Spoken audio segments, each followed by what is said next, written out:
সেদিন অফিস থেকে বাড়ি ফেরার পথে এই ঝিলধারটা ধরে বাড়ি আসছিলাম। দেখো কি সুন্দর।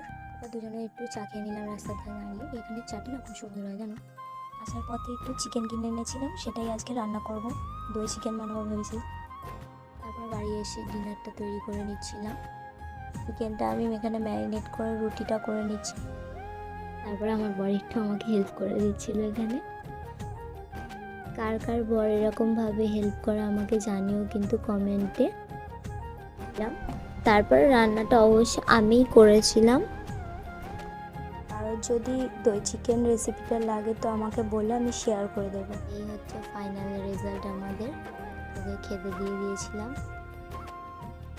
আমার রান্না আমাকেই প্রথম টেস্ট করাচ্ছে। দেখো আমি ওকে জিজ্ঞাসা করছিলাম যে কেমন হয়েছে রান্নাটা, বলছে খুব ভালো হয়েছে। গুড নাইট সবাইকে, টাটা। দেখা হচ্ছে আবার নেক্সট ব্লগে।